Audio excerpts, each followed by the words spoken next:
नमस्कार, आप सबका स्वागत है हमारे इस चैनल पर। इस वीडियो में आगे बढ़ने से पहले चैनल को सब्सक्राइब करें और इस वीडियो को लाइक करना न भूलें। तो चलिए जानते हैं, मनुष्य का जन्म क्यों होता है। हर प्रश्न के उत्तर की तरह इसका भी कोई उत्तर तो अवश्य होगा ही। इस प्रश्न के उत्तर पर विचार करने पर जन्म का साक्षात कारण तो माता पिता का होना प्रत्यक्ष दिखाई देता है। माता पिता में कुछ प्राकृतिक वासनाएं व इच्छाएं होती हैं जो संतान के रूप में परिणत होती है। महाभारत में श्री कृष्ण व उनकी एकमात्र धर्मपत्नी माता रुक्मिणी में संवाद आता है कि श्री कृष्ण ने उनसे पूछा कि विवाह क्यों किया जाता है। इसका उत्तर उन्होंने दिया कि संतान की प्राप्ति की कामना या इच्छा से विवाह किया जाता है। स्वाभाविक है कि विवाह न हो तो संतान नहीं होगी, और यदि सभी मनुष्य विवाह न करने का निश्चय कर लें तो आगामी 50 से लेकर 125 वर्षों में ये सारा संसार मनुष्यों से विहीन हो जाएगा। संतान माता पिता से उत्पन्न तो अवश्य होती है, परंतु माता के गर्भ में संतान का निर्माण माता पिता नहीं करते, वह कुछ प्राकृतिक नियमों के अनुसार होता है। ये सिद्ध नियम है कि कोई भी रचना या निर्माण किसी रचयिता या निर्माता के द्वारा ही होता है। रचनाकार व निर्माता हमेशा एक चेतन तत्व होता है। मनुष्य का आत्मा भी एक चेतन तत्व है। यदि वह है तो मनुष्य है, और यदि शरीर में आत्मा न हो अर्थात शरीर से निकल जाए तो शरीर का कुछ मूल्य नहीं होता। चेतन जीवात्मा ही शरीर को साधन के रूप में प्रयोग व उपयोग करके नाना प्रकार के कर्म व क्रियाएं कर रचना व निर्माण के कार्य करता है। कुछ रचनाएं मनुष्य कर सकता है और कुछ नहीं। मनुष्य मिट्टी व पत्थर तथा आज उपलब्ध भवन सामग्री का उपयोग करके स्वयं व अन्यों के सहयोग से अपने लिए इच्छित आवास बना सकता है। ये पौरुषेय रचना है। मनुष्यों के लिए जो कार्य करने संभव हैं वह सभी पौरुषेय रचनाएं कही जाती हैं।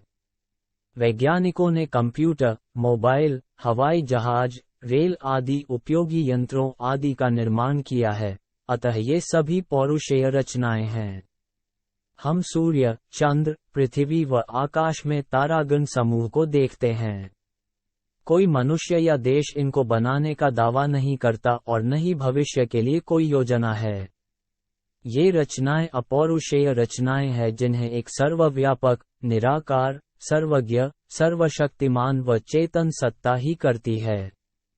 ये बात अलग है कि अति सूक्ष्म, सर्वव्यापक व निराकार होने के कारण वह हमें आंखों से दिखाई न देती हो।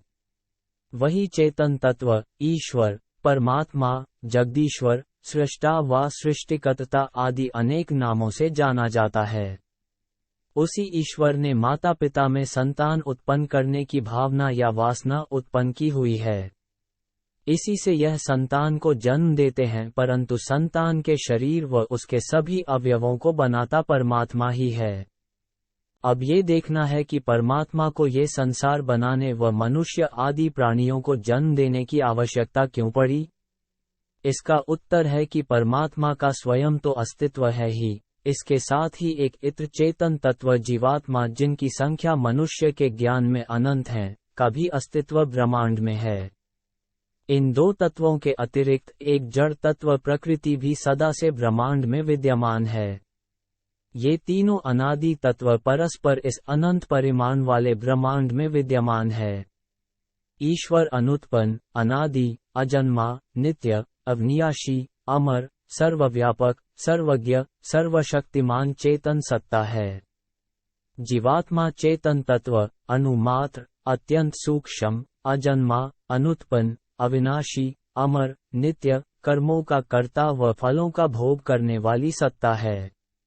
ये सर्वज्ञ न होकर अल्पज्ञ, ससीम, एकदेशी है और कर्म करने में स्वतंत्र तथा फल भोगने में ईश्वर के वश में है अथवा परतंत्र है।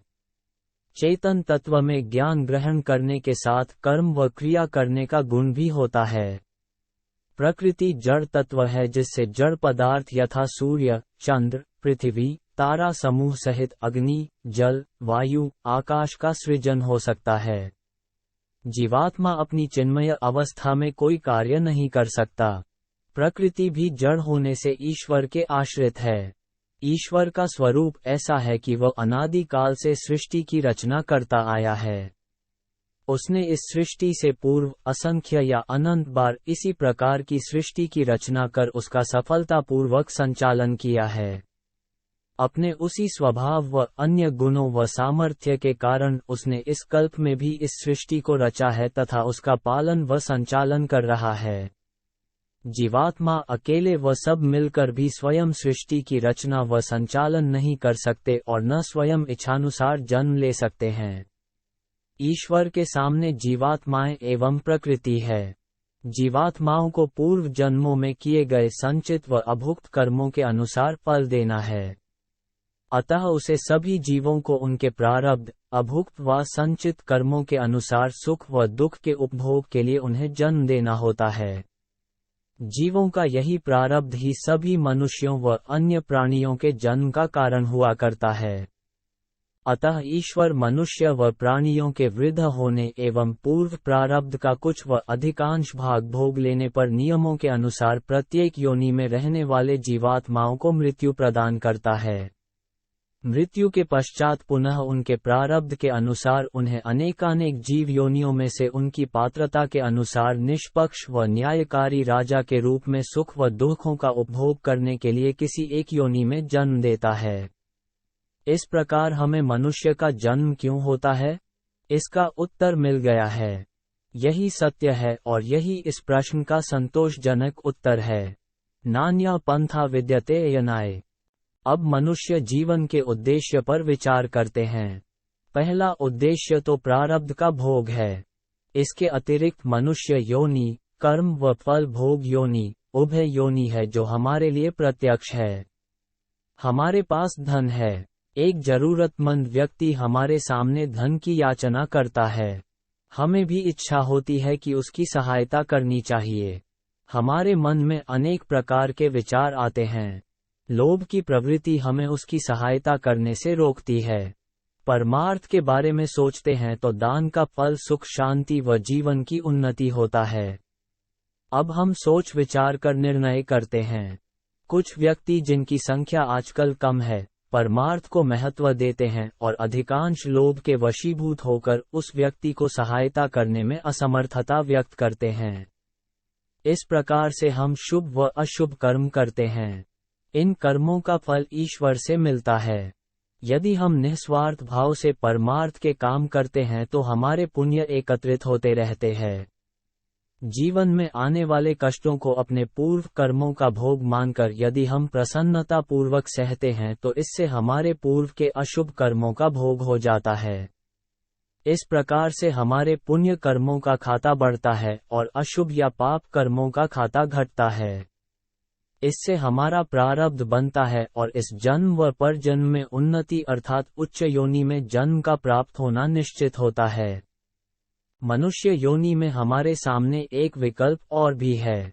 वह है कि हम सृष्टि व सृष्टिकर्ता को जानकर ईश्वर की स्तुति, प्रार्थना व उपासना में भी पर्याप्त समय व्यतीत करें। साथ ही साथ ईश्वर ज्ञान, वेद और वैदिक साहित्य का स्वाध्याय व अध्ययन करें। ईश्वर की उपासना व ध्यान का कार्य यदि ज्ञान, बुद्धि व वेद सम्मत हो तो इससे भी हमारा प्रारब्ध बनता है। इससे ईश्वर से मित्रता व निकटता हो जाती है। जीवात्मा के गुण, कर्म व स्वभाव का सुधार होता है। निरंतर स्तुति, प्रार्थना, उपासना, यज्ञ, अग्निहोत्र का अनुष्ठान व अन्य सभी वैदिक कर्तव्यों व कर्मों को करके हम आत्मा की उन्नति को प्राप्त होते जाते हैं। उपासना का परिणाम ईश्वर के ज्ञान में निरंतर वृद्धि से ईश्वर की निकटता बढ़ती जाती है। उपासना का परिणाम समाधि होता है और असंप्रज्ञात समाधि उपासना की सर्वोत्कृष्ट व अंतिम स्थिति है जिसमें ईश्वर का साक्षात्कार होता है। इस अवस्था में ईश्वर अपने स्वरूप का यथार्थ व वास्तविक स्वरूप उपासक के सम्मुख प्रस्तुत करता है जिससे जीवात्मा व उपासक कृत्य हो जाता है। शास्त्रों में उदाहरण मिलते हैं कि एक पतिव्रता स्त्री जिस प्रकार अपने स्वरूप को अपने पति पर प्रकाशित करती है वैसा ही ईश्वर अपने उपासक पर असंप्रज्ञात समाधि में अपने स्वरूप का प्रकाश कर निभृरांत ज्ञान करता है। इस अवस्था को प्राप्त होने के बाद उस उपासक व जीवात्मा को कुछ भी पाना शेष नहीं रहता।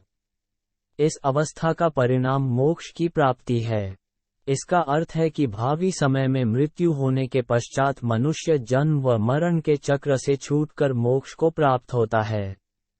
यह मोक्ष 31 नील 10 खरब 40 अरब वर्षों की अवधि का है, जिसमें जीवात्मा बिना किसी योनि में जन्म लिए ईश्वर के सान्निध्य में रहकर असीम सुखों का भोग करता है। इसका विस्तृत विवरण सत्यार्थ प्रकाश आदि ग्रंथों में देखा जा सकता है, जो सभी मनुष्य के लिए अवश्यमेव पठनीय है। इससे मनुष्य जन्म का उद्देश्य वैदिक कर्मों को करके मुक्ति प्राप्त करना भी सिद्ध होता है।